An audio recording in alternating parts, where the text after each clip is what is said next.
Sorry, Jason, I found it.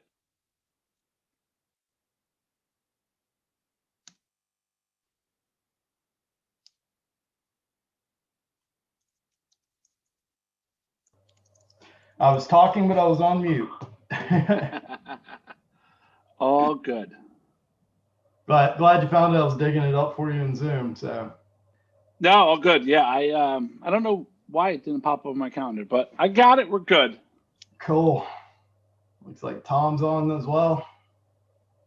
Nice.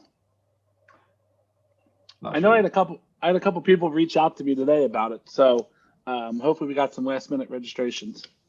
Yeah, we got about 150. So. Oh, nice. That's awesome. Yeah. What's up, gentlemen? What's up, Tom? Hey, Tom. My audio okay? Can you guys hear well and everything? Yep. Sound good. Awesome. Do you guys want to turn video on for this? That's fine with me. Yeah. You cannot start video because your host stopped it. All right. Well, yeah, I was gonna say we'll turn it on right at the top of the hour. That way we're not just sitting here on our video all awkward. Tom, that cool with you?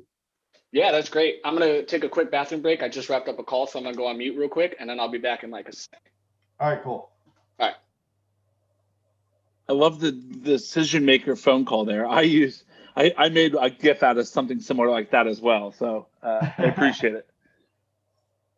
In fact, that's one of the things I was talking about in the call today. After my calls, I send something to them, kind of with the arrow to the green button, said "pick up here," kind of thing. So, and it usually works pretty well. Nice. I didn't see the stats until that Google Doc went through. That's amazing. I didn't do anything different. And then your list came through 2 times better. That's awesome. I literally did nothing different. That's great. I mean, that's what we wanted you to do. Yeah, I literally just loaded everything into my connect and sell and hit play, and what came through. Truthfully, I don't care where the leads come from. So that's awesome. As long as you're setting meetings. Mm-hmm. Exactly. Yeah. And it's funny because I remember prior to this starting, I had said to you, I have a really good handle on my data, and I don't have a huge list. I don't need a ton of help. So, but apparently I need it more than I thought. So it makes a big difference. Certainly does. Yeah. So proud of you, Kev. You killed it. You're back. What's up? I'm back. I'm back. No, I'm pretty excited, man, on all of this and putting the limelight on you. So you killed it. When that data came out, I was like crazy. I was. Go ahead, Jason. Yeah, I was gonna say let's run through the deck real quick and talk through logistics. So obviously I'll MC it. So right at the top of the hour, I'll kick it off. Let everybody know that we're gonna wait a couple of minutes for everybody to get in. Do standard housekeeping. Make sure they can hear us all right, see our video, see the screen. And then I'll introduce everybody. Go over the agenda real briefly. Tom, I would love to, before I get into the details about the event, hand it over to you to let you talk about RevLeague a little bit. Okay. What you guys do, what the goal or the aim was whenever you started it, and then we can talk through sort of the details of the how we structured the event. Yeah. And then Kevin, I'll hand it over to you to talk through your pro tips, and then I'll review the results. And then, goal is to get through it with at least 5 minutes for Q&A at the end. Yeah, as far as the pro tips, is there a slide on there to go over them, or? Yeah, your pro tips these are your pro tips, right? Oh yeah, okay, now I see it. Yeah, okay, perfect. I didn't see it there. Perfect. And what kind of timeline do you want, like per tip or cumulative amongst the 3? So, I mean, we'll have about 20 minutes to talk. So, between giving people time to get in and housekeeping and stuff like that, intros, that's usually about 5 minutes, and then leave 5 minutes for Q&A at the end. Okay. So you should have a decent idea of what kind of time we've got left to go over the tips. But if you keep it between like 5 and 10 minutes for the tips, you should be good. And then it'll give me 5 minutes or so to talk, for Tom to talk about RevLeague and for me to talk about the contest, and another 5 to review the results. Yeah, we got to be very clear and concise. It's a small, direct meeting, right? So I'll try to do RevLeague in a nutshell, right? Very quick. Just what it's about, why we started it a few months back, and obviously how you guys came involved, and then launch into what we did for December between me, you, and Kevin, in the group, and then Kevin could go right into how he was able to succeed and win that month, right? Yeah, and I mean, what I love to do is, Kevin, when you're done talking through your pro tips, just pause for a minute so that Tom and I've got an opportunity to jump in. The more that we have this be conversational and casual, the better it's typically going to be received. So yeah, Tom, you and I can sort of just hop in after he's covered his pro tip, and just talk about our own experience or what we're seeing or whatever. Cool. All right, guys. Well, people should start flowing in shortly. There's not a waiting room or anything, so they'll be able to hear anything that we say. So I'm going to put myself on mute. Cool. Encourage you guys to do the same. And like I said, right at the top of the hour, I'll welcome everybody in, let them know that we're waiting a couple of minutes, and then we'll get going. Sounds good.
Hi, everybody. Thanks for joining us today. We're going to give it just a couple of minutes for everybody to trickle in, and then we'll get started.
All right, we're going to go and begin.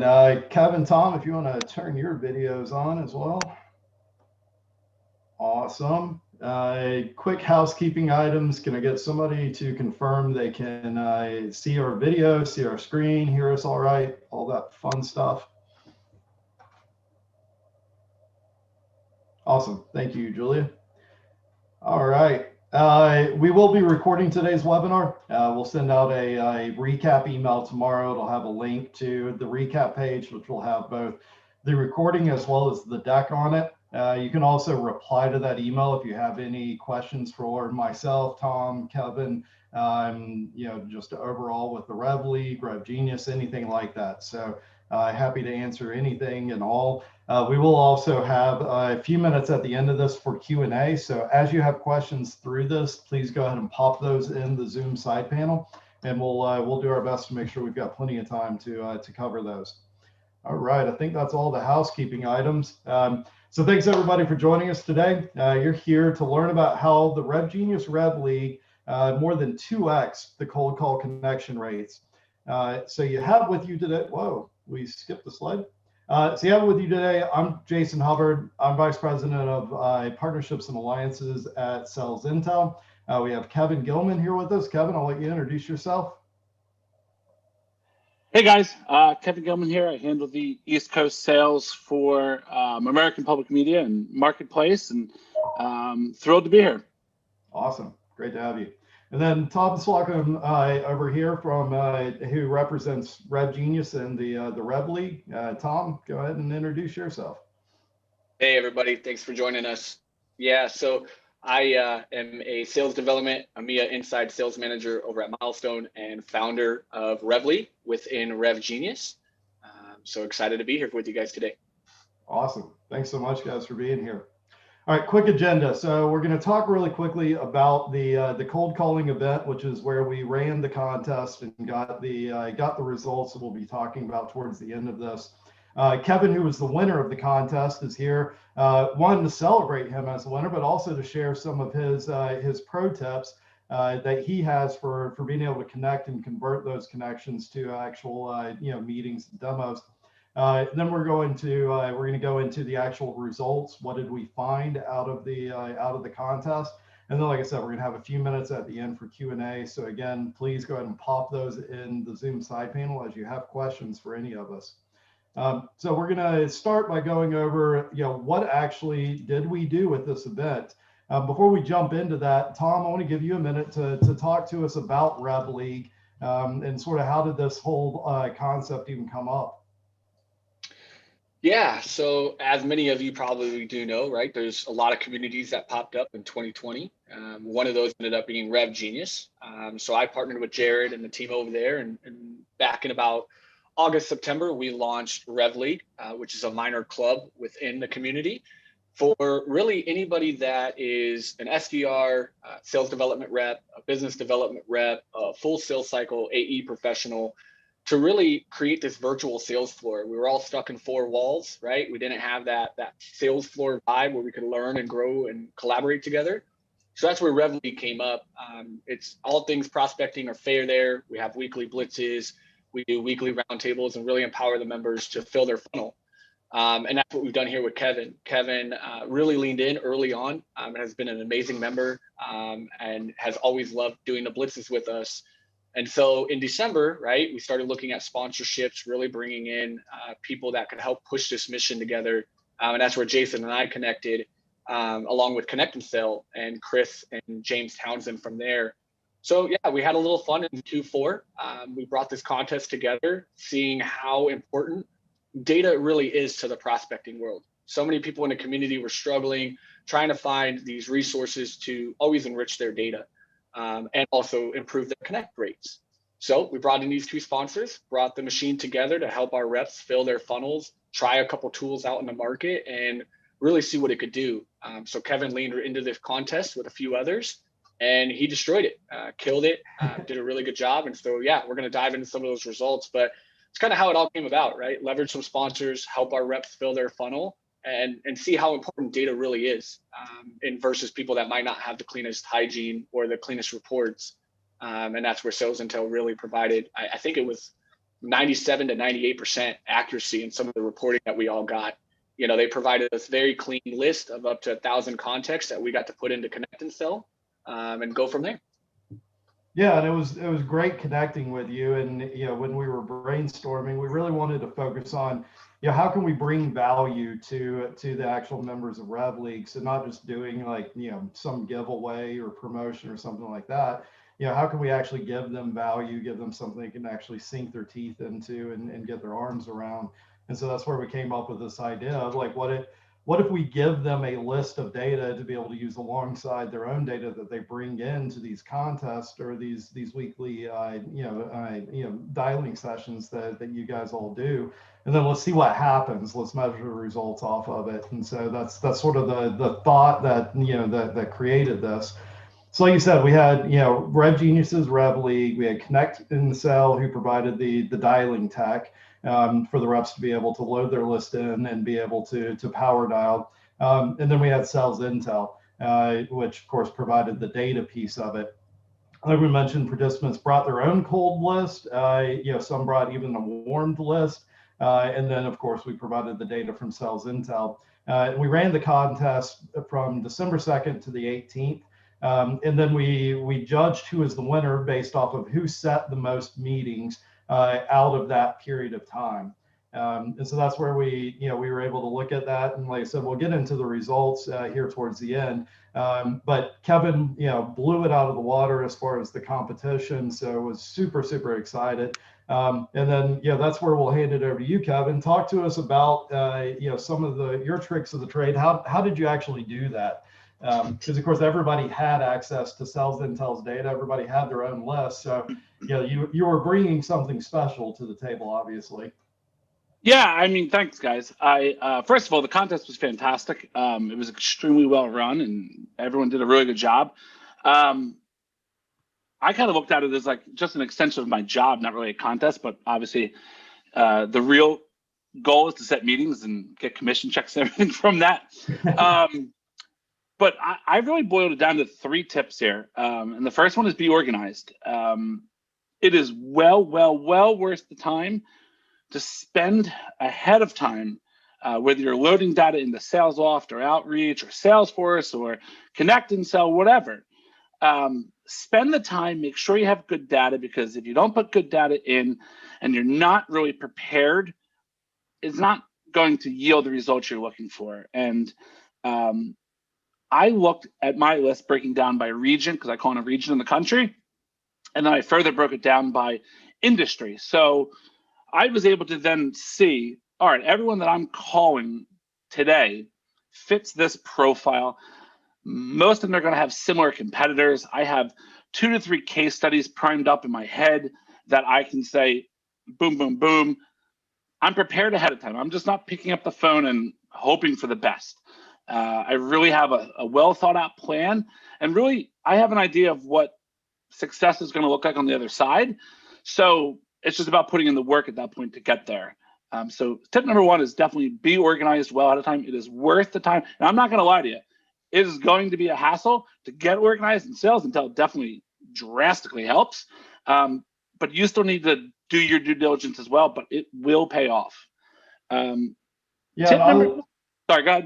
Yeah, I was going to say, I mean, I love that tip because, you know, it's something I've spoken about quite a few times, which is, you know, everybody knows that you need to personalize, that you need to segment. You know, that's become even more crucial than ever in a post-COVID world because, you know, if you look at the stats of it, everybody's response to what happened with COVID was to double down on activity. So, you know, outreach on social, phone calls, emails, they all went through the roof. And then as a result, unsurprisingly, the effectiveness of those channels and that outreach diminished. So you're doing a whole lot more work for less return for it. And so, you know, the best practices and the things you need to do didn't really change. It just became a whole lot less forgiving if you weren't doing those things. And so, you know, but then the challenge, of course, with, you know, customization, personalization, segmentation, is it's a time-consuming activity. So the key to it is how do you scale that up? How do you do that quicker? How do you do that systematically? And so the stuff you were talking about being organized, breaking things up into industries, into personas, into you know, geographic regions, stuff like that. That allows you to be able to build out talking points and things that you're going to be referencing and personalizing, but doing it at scale as opposed to having to go do that pre-call research on an individual basis for each call. Tom, what are you thinking around those?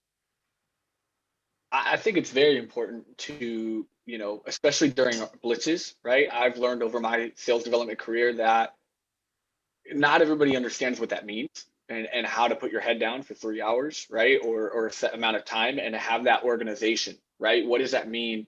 And ultimately, a lot of people don't know how, right? We had a question just pop up, right? That how do you learn how to do that, right? And Kevin was so good with these lists provided by you, and he's done it for so long. He's mastered that craft. And so if you are organized and you come with a very clean data list, you can excel during that blitz because all the busy work is out of the way, right? He's grouped it by maybe a title or a location. So his pitch is the same no matter who's picking up the phone, and allowing that to be organized. But for my question for you, Kevin, is how did you get there? How did you learn to get into reporting or the ability to be able to be organized? Who did you lean on when you first got going around that, or do you use your sales ops people? How have you done that to be organized? Truthfully, it's failure. You know, it's going down the road and saying, well, that didn't work. What do we do now? It's, as I said, it takes time. I mean, I saw the question on there, and I think it's a great question. What I would do is developing, and sorry for you guys who can't see the question, new to sales, I'm developing an SDR team. How do I lean on creating these calling lists?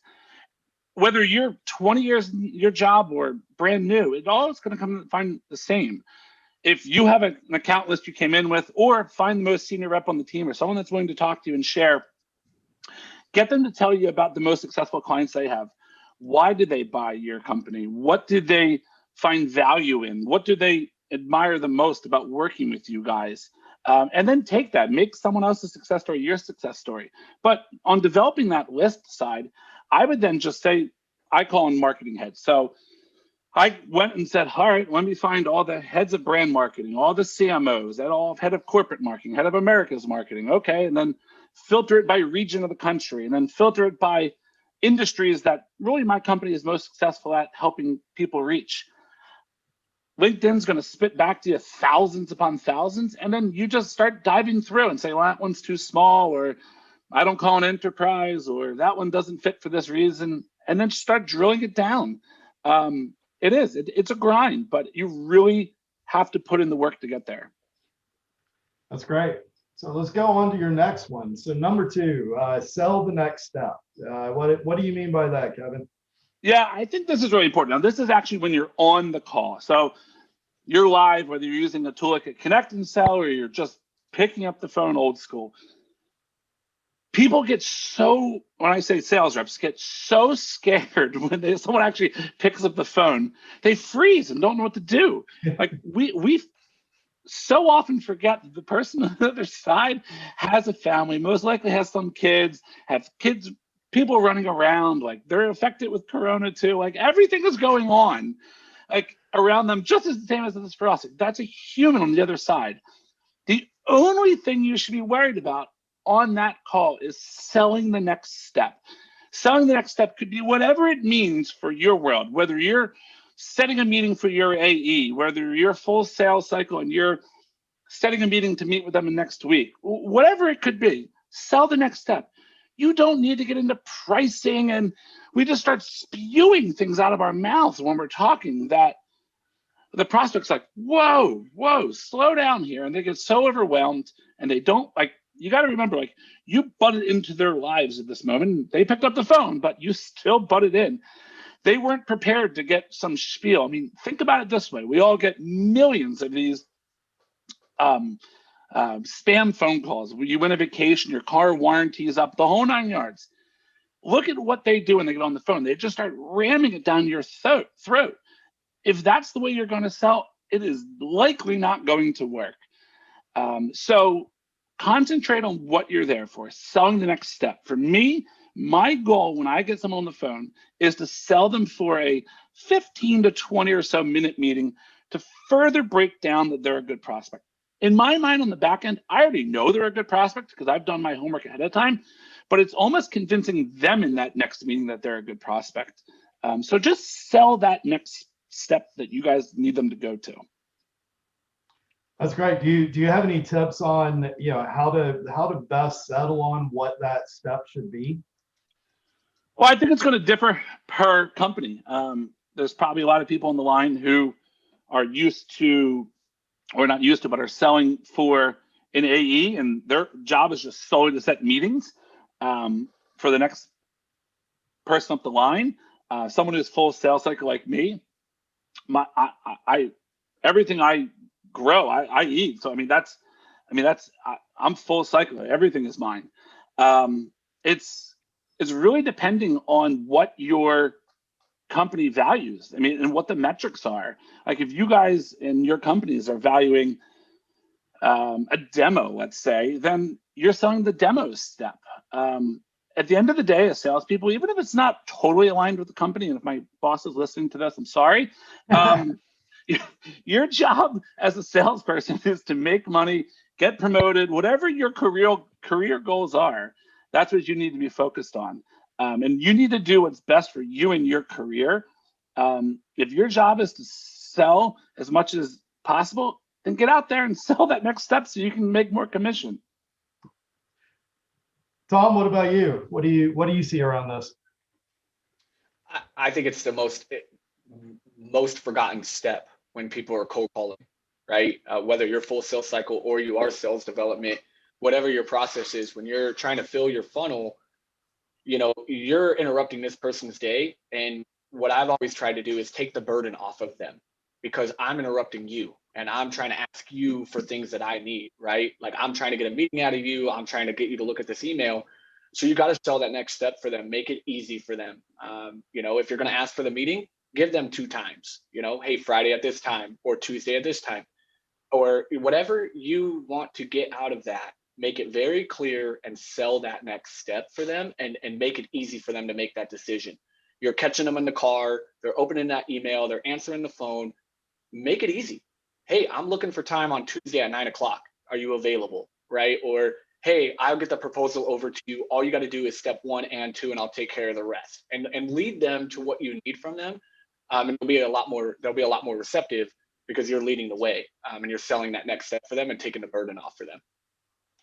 I love that tip as far as making sure that you have it as well defined and lined out ahead of time, so that you're making it easy for them. I love that tip. I think that's one that people don't pay enough attention to. All right, Kevin, let's go with your third pro tip here. Follow up.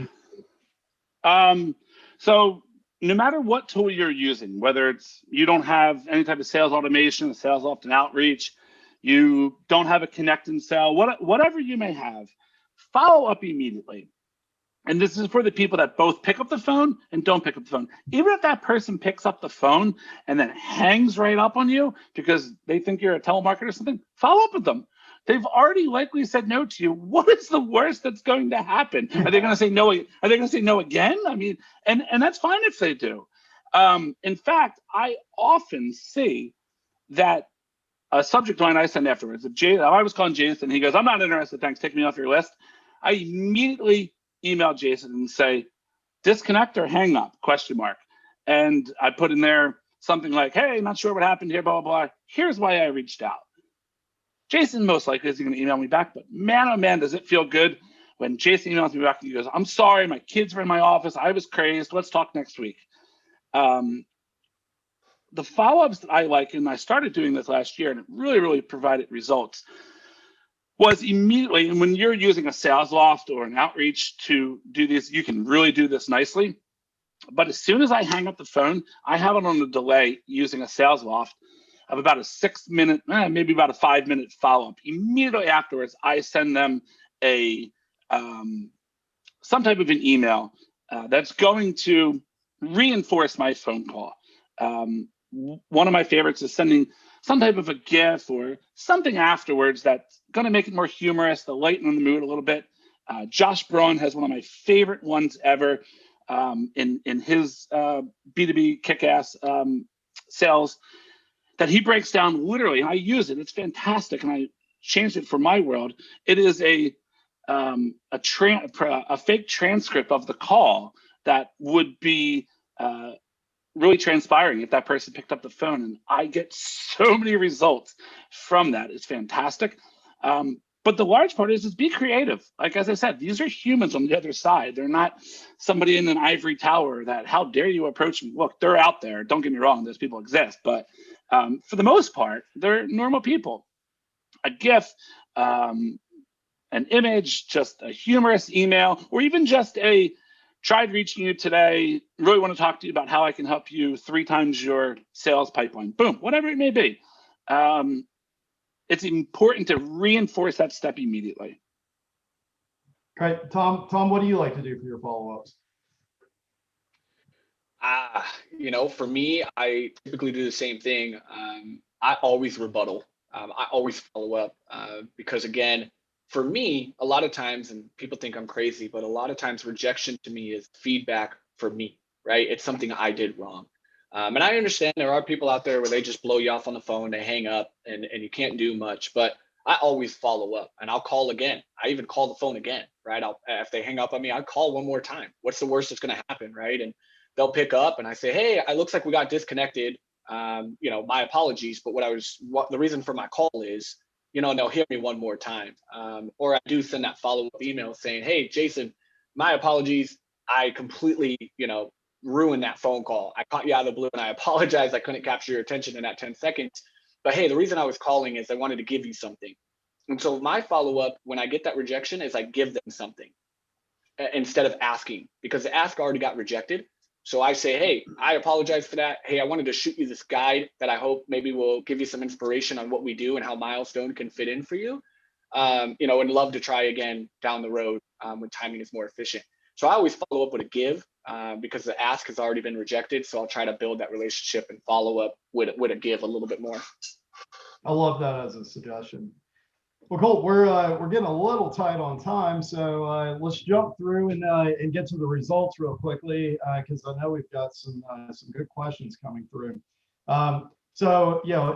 Here in the results, important to remember you actually want a lower number. The lower the number, the better it is. So sort of like golf. But let's start off with connections. So with sales intel's data, so of course, big motivation for us in the sales intel side was just to actually do a taste test. How effective is our data versus data that people are bringing to the table from whatever those sources are, and we like to let the results speak for themselves. So lists where they had brought a pre-warmed list, so they were doing follow-up calls. They had a 35% connection rate or dial connection. dial to connection rate was about 35. One to many, so these were cold lists that were brought to it. It was about 65 dials to a connection, and then sales intel was a little less than 30. So 56% more connections using sales intel's data versus the average of the other two. So really powerful. I mean, of course, the fewer dials it takes for you to speak to somebody, the more effective you're going to be. I mean, so much of your average rep's day is spent just dialing. It's the reason why tools like Connect and Sell are so powerful, because they can minimize the amount of time that you're just wasting dialing and increase the number of conversations. So, tech can do that, data can do that as well. And so, anytime that you can increase the number of conversations you're having over the same period of time, that's going to make your day a whole lot more efficient. So next up, we're going to talk about attempts to reach a prospect. So, obviously, again, fewer attempts that it takes to be able to connect, the better. And so, we had, out of this, again, sales intel's data, a whole lot fewer, dials to be able to get a connection out of it, to be able to reach a prospect. And then last up out of this are the number of meetings. So this shouldn't really be terribly surprising, but the more conversations you have, the more meetings you're going to set.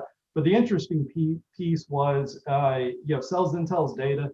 Not only were they making more meetings because of more connections, they were more effective at setting those meetings out of the number of connections they had.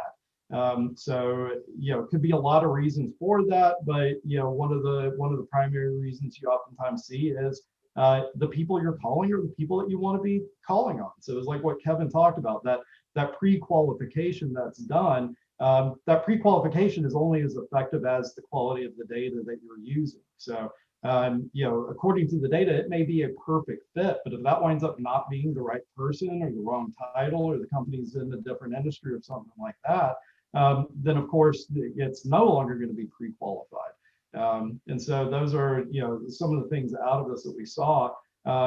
Quite frankly, going into this, I was pretty surprised by it, because I honestly assumed the pre-warmed lists were going to perform as well, if not better, than our data. Right. So that was honestly really surprising to me that we saw the results that we did. That was not expected on my part at all. Well, in the sales world, right, we always want to warm them up and, work with them a little bit. You wouldn't expect a cold list to be just uploaded and have a guy like Kevin just be able to crush it without any pre-umptive kind of following to it. He just went right into it. So, I was surprised by that. So go ahead. Sorry, before we get into the Q&A, especially given some of the questions that we've had, important to let everybody know. So we'll include a link to this in the follow-up email that has the recap and everything like that. We're doing another contest. It'll be a little bit different coming up next month, but same sort of concept. So of course, March Madness. So we're actually going to do a bracket for this. So instead of it being a free-for-all, and we're just going to look at everybody's average results over the entire time of the contest, we're actually going to break it up. And so we're going to have reps go head-to-head in a bracket, and then winners are going to move on to the next round and all of that. So if one, you're interested in the contest, you think it sounds fun. Two, you're interested in playing around with the tech. So Connect and Sell for the dialer, Sales Intel for the data. We've got Ambition that's being part of this one, which is where we're using what we're using for leaderboard and being able to post when people have connections, whenever they've been able to set meetings. And then also, like the question that somebody had, like, how do you actually do this? How do you actually build a list? How do you actually segment? We'll be going through all of that in the contest. So do a shameless plug there for the next one that we're doing coming up in March. The registration is open for that. Strongly encourage you guys to get in and get registered as early as you can, because we'll be building out and distributing a list as people come in. So that's yours to do with as you want. So you can go ahead and start working that list, warm it up, stuff like that. So great way to encourage people to get in there and really be able to start playing around with the data and get things ready ahead of time. Cool. Yeah, All right. I'm very excited for that. That'll be a good time. Join us in RevGenius. Go to the RevLeague channel. You can connect with Jason and I and Kevin there. We're going to be formulating some prizes for that as well, just like we did in December. Kevin got $200 to Amazon. He got some dials through Connect and Sell. He was able to work with Sales Intel. So there was a lot of different things in there. So yeah, we'll be doing that for all the month of March. If you guys want new contact lists, you want to use some tech and be around a like-minded group, definitely check us out within there. Cool. So yeah, let's make sure we get to these questions. We have one asking, what if they say, well, you have me now, why do I need a meeting? Also, what should you be saying as soon as they answer the phone? So two-part question. What you guys want to kick us off there? I'll take the first part of it at least. What if they say, you have me now, why do I need a meeting? Great. That's a dream scenario. You don't even have to go through the hassle of dream. Yeah, I mean, why don't you just buy right now too? I mean, I would love if that happened more often. I mean, good for you, anonymous attendee, for getting that often. But I mean, this is also why you need to be prepared ahead of time, though, because if you're not, man, if they call you on that and say, let's do a meeting right now, and you're not prepared, you are going to look stupid pretty fast. So yeah, I'm all for it. And Tom, I'll let you answer this as well. But the second half, I would just say, hi, like, these are people. No, I 100% agree, right? Like, why do I need a meeting? If this is from a sales development side, right? That's where I live. I know, Kevin's more in the full sales cycle, but on the sales development side, you should be prepared to sell that next step and what the importance of that, the value of that meeting, right? It's really to find how we could be a fit for you, right? I understand I have you now, so I can give you some breadcrumbs as to what I think would be beneficial for you. But the reason for this meeting is I'd really love to walk you through the platform, get you bought into how this could, make you look like a hero inside, right? And just sell that next step. And then what do you say when you get them on the phone? Or the first thing, shockingly enough, doing some data myself, is how you've been. Is the number one sales opener from all of like Gong and some of the other tools out there. What they found is, hey, Jason, how you been? Jason's going to respond, oh, I'm doing well, man. How are you? Right. And it opens up dialogue. You don't have to have a pitch. Stop coming with the pitch from the get-go. It's irrelevant. You don't even know. You're just trying to capture their attention for a quick second and get that 30 seconds to piece together what that journey, that call will look like with you guys. So a lot of times just open it up. Hey, Kevin, how you been? It's Tom over at Milestone. What's going on? Right. And be a human being. And then say the next step, right? The reason for my call is Kevin, and go right into it. You don't have to fluff it out of there. Yeah, I think another good one, good best practice is have real-time channels of communication available between your SDRs and your account executives if you're doing a two-step sales process. Because anybody will tell you the longer the horizon, the further out you book a meeting, the less likely they are to show. So in an ideal world, you're getting a response like that. Like, let's do it now. And if you've got a Slack channel, if you've got, an ability to call immediately, whatever, figure out who's available right this minute. Even if you're not the right person to take that meeting and take them through the next steps, if you've got that laid out ahead of time, you can reach out to, your entire network of AEs and say, like, hey, who's available right now? I've got a meeting for you. I used to kick it to my sales manager. I used to kick it to my sales development leader, right? As a leader of the team, I'd be like, you know what, patch it over to me, right? Or let me get their number and tell them I'll call them back in 5 minutes. So my reps could get back to cold calling, right? And then the AEs feel a little bit better, right? Because you always get in that battle that not every AE is going to be willing to support somebody else, right? Like it's fine. It's a competitive world, right? Not everybody wants to do that. But your sales leader can do that, right? The manager, and say, hey, I'll take that call, right? I'll queue them up. I'll answer some of their questions and see if we can get that meeting scheduled for the AE or close it up. Then there's no competitiveness around it. So I used to do that. Take those calls for your reps or lean on your managers around and see who might be able to take that call for that customer. Because again, it's all about their journey. Don't worry about the back end stuff. Worry about the customer's experience or the prospects and take care of them. And then afterwards, figure out all the little details that need to happen. Yeah, and I think what Kevin said is crucial there. Just whatever it is, be prepared. Don't get caught flat-footed on it. All right, so next up, with COVID, a lot of people are getting voicemails. Any recommendations as far as what do you do in that scenario, both as far as what do you leave in the voicemail, and then what do you do for follow-up after the fact? Yeah, I'll take this one. If you don't mind, Kevin, I'll leave this one first and then you can. I typically, what I've been doing a lot of is, hey, Jason, it's Tom. No need to call me back. I just want to let you know I'm shooting an email titled this. Hope you get a chance to check it out. Right? Because end of the day, these people are out and about. They don't have pen and paper. Everybody thinks like magically they're going to write your number down or be like, oh, Jason just called. I need to make sure I call him back. Nobody cares. So stop referencing it. But I use voicemails to, again, what Kevin said is one of his best practices is that next step. What do I want them to do? And leave value in that voicemail. Put their eyes on what's next. What are you going to do after that voicemail? Is it a video you're going to send? Are you going to shoot them an email? And get their attention to that, right? So, and I mentioned no need to call me back right off the bat. No need to. Like, don't even worry about that. I'm just letting you know I shot you an email, and I let them know what I titled it so that their eyes could go to that. So then they might jump off that call and go look that up specifically, and I can get some visibility there. And then I drop that value. And then afterwards, I also put in my subject line, Jason just left you a voicemail, and that's my subject. And then I go into my context, of what I was reaching out to as well. What about you, Kev? Yeah. So first of all, my goal is to always make sure I have a mobile number. And thankfully, a company like Sales Intel is very good at getting those for you. So if you have a mobile number, it doesn't matter if they're in the office or not. Secondarily, I love what Tom does. I do that a lot as well, as I talked about earlier. Second thing I also do is in that voicemail when I'm leaving, and you don't always have to leave a voicemail either. So when you're leaving a voicemail, hey, Jason, Kevin here with Marketplace. I can increase your sales pipeline 13% over the next quarter. Let's talk soon. In and out. It doesn't need to be, please call me at blah, blah, blah, blah. You're in and out. And that way, one, you can move on to more calls quicker. And two, you're giving Jason the basic faxing medium.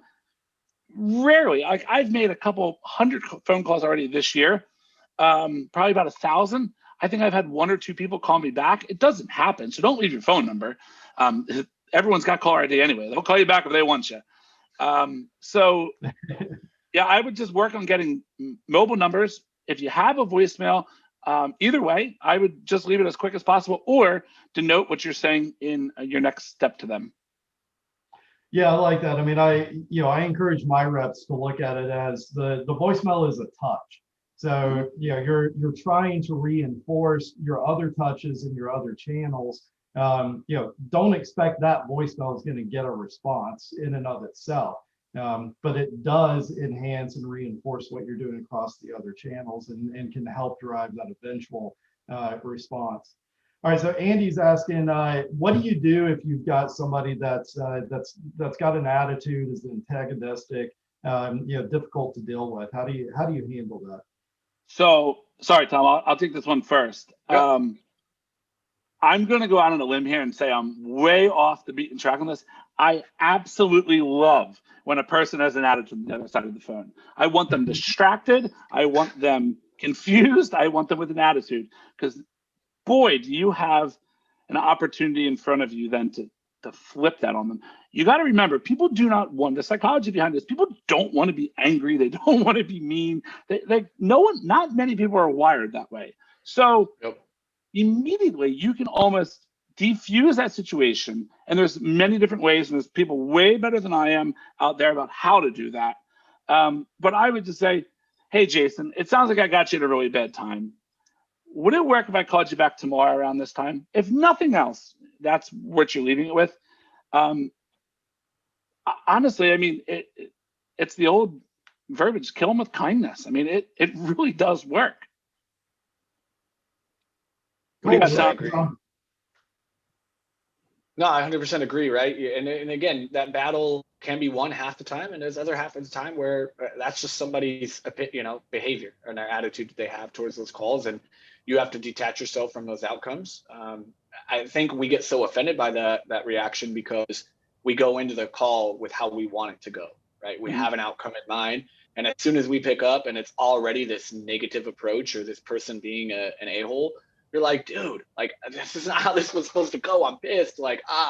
But detach from an outcome. Have an honest, open conversation with them and kill them with kindness, like Kevin said. Just be friendly. Hey, I get it. I caught you at a bad time. Make jokes about it, right? We're living in a world where people are all right with that nowadays. Just kind of own that and say, you're right. I did call you out of the blue, but this is why I'm calling. I'll be brief. That's great. That's great. So Thomas was asking some questions about B2B versus B2C. I know, myself, my experience, Sellers and Tells data is in the B2B space. I don't know. I know you guys are both in the B2B space today, but didn't know if either of you have experience in the B2C side of things as well. Well, I don't have a B2C space, but I truthfully, I don't know what would be that much different. You're still selling the next step, regardless of what it may be. And if you're in the B2C space, it's possible your first step is to get them to buy immediately, and that's fine. That's what you're selling then. You're still treating them the same way. You're still getting prepared as best as you possibly can for that call. And if there's not a need to follow up with that, it's either a yes or no, then as far as my steps go, that's out. But I don't see why it would be that much different. 100% agree, right? It's sales to sales. I think it's quicker sales cycles. There's quicker, again, you're making a qualified or unqualified decision a little bit faster than the B2B. But a lot of the same practices that Kevin has shared and what we do in RevLeague, it all encourages the same behaviors, right? Filling your funnel, being organized, following up on what those next steps look like and being practical in your approach. It's just different, right? B2C is much faster. You're selling something very specific to them and it's quick and easy. Enterprise, yeah, it's, or B2B, you're a little bit multi-thread, you're doing a little bit different approaches, but practices are all the same. Great. So a couple of questions about, and I seem to encounter this one every time, strategies around SMS or text. I'll tell you, I am as forward salesy as possible, and I can't get there yet. I just can't. And I'm not telling you we're not going to get there as an industry. I think it also depends what you're selling. Mine is, I don't want to say a serious, but it's a more serious. I'm typically dealing very high up the food chain in C-suite execs. I can't get there with texting yet. I'm not totally against it. I'm probably late this year seeing myself going down that road. Now, I will tell you, as soon as it becomes a client or like a serious prospect, all bets are off. I'm texting. If they're in my pipeline and we've had a meeting, I'm going to text. Or if they text me, floodgates are open. For a cold outreach, I'm not there yet. What about you, Tom? So I don't mind it. I've done it. I don't do it as cold, straight up just texting somebody. But if there has at least been some minor conversation that they've connected the dots between the two of us, whether I have talked to them once or I am trying to get the meeting scheduled or at least get them to agree to one, I have absolutely, shot a call. They didn't answer. I had the mobile number. I texted it and I said, hey, Jason, it's Tom. I just left you a voicemail. Was hoping that you had some availability next week to talk a little bit about your SEO strategy. And I keep it brief. And I actually have gotten people to respond and text back and be like, no, not interested, or hey, yeah, I can do next week, and then send me their link, their calendar link in text. So, but I do it not so cold. I would say probably, initially after that first outreach with them of some point, maybe I haven't been able to get a hold of them via email and LinkedIn and stuff. I'll leave a voicemail and say, hey, just called you to see if you had some availability next week. Let me know. And I'll shoot that in a text, and then I usually get it back. But I'm all about it. I don't mind it. I don't think people are that bothered by it. At the end of the day, they can make a choice to either respond or not respond. It's not that intrusive, I don't think. But to be honest and open of who you are and what you're reaching out for, and try to reference that you might have just emailed them or left them a call. Yeah, I mean, I think I'm right there along with you guys on that. Straight up cold outreach via text, never gotten any engagement from them at all. I feel like there's still a lot of blowback on doing that. I mean, I've been doing this stuff for a long time. I'm pretty understanding and insulated from aggressive tactics. Like, it doesn't really bother me. I still get annoyed whenever somebody sends me a cold text message with no context, no engagement, nothing like that. One of the most effective things that I've found, though, is you get that response, and as part of what you do to reply back to them, ask them what their preferred channel is. Do you prefer phone? Do you prefer text? Do you prefer email? And that does a few things. One, it gives you permission to text.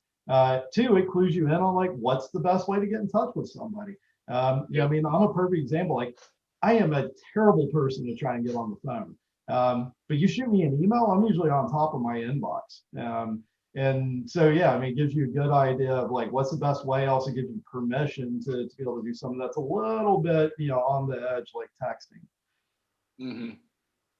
All right, let's see. I think we got one more. Allie's asking, better time. Do you guys have a best time of day that you like to dial? I like it when my prospects picked up, which, and that's the beauty of having something like a sales loft or an outreach. And honestly, you can figure this out on your own because we've only been using it for a year at this point. I make phone calls all day long.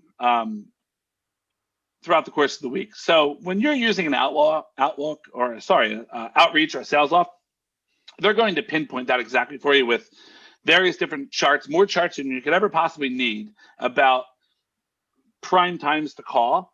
To be dead honest with you, Allie, I don't necessarily follow that. I do follow some guidelines. I'm not calling before 8:30 in the morning. I'm not calling after 6 o'clock at night. I find, depending on where you're calling in terms of the seniority of the company, the senior people, you're going to do pretty well getting them pretty early in the morning before they get bogged down for the day. Or on the converse side, like at that 5:30 meeting, they're pretty much getting wrapped up. They maybe finished a meeting. They're probably at their desk getting prepared for tomorrow. You might have a shot then too.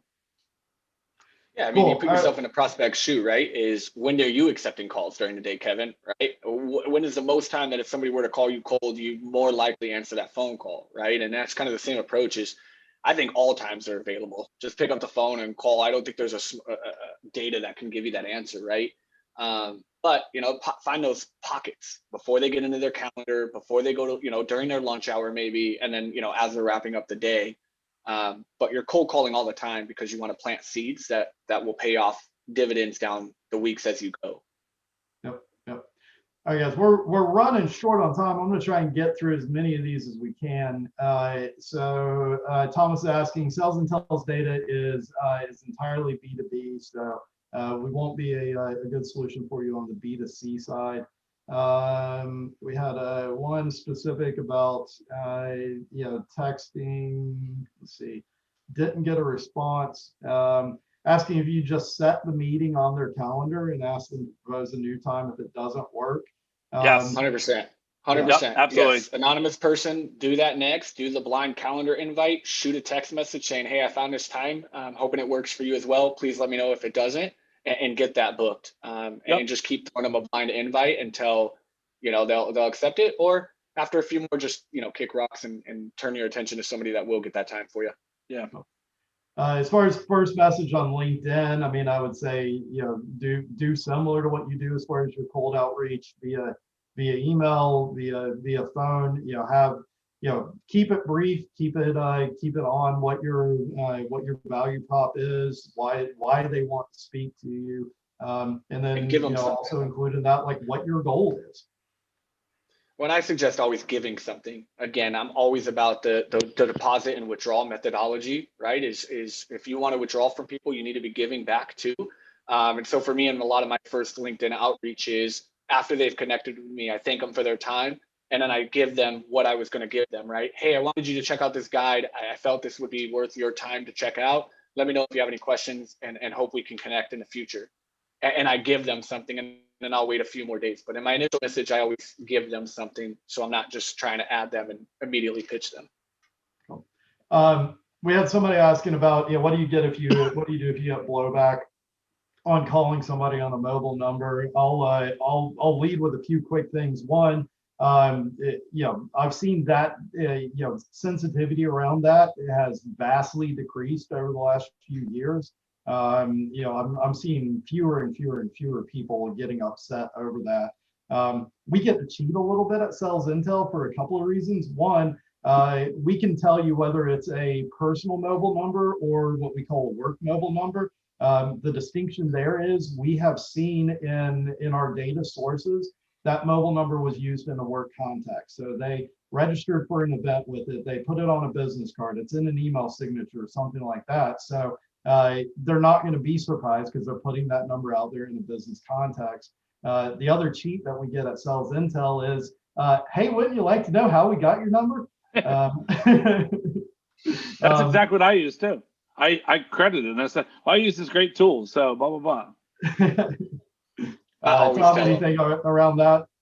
No, I always tell them, right? Again, you're building relationships with people. They're human beings. There's no need to be a different personality to somebody. I mean, it's honest, right? I found it through a tool called Zoom Info. If you feel that you don't want to be on there, you're more than welcome to give them a call and address it with them.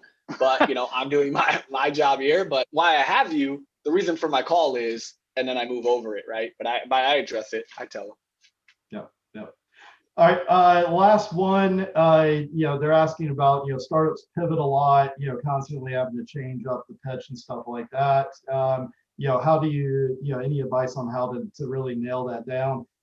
You know, quick thoughts from me. I imagine you guys are going to be pretty similar, but big fan of being data driven.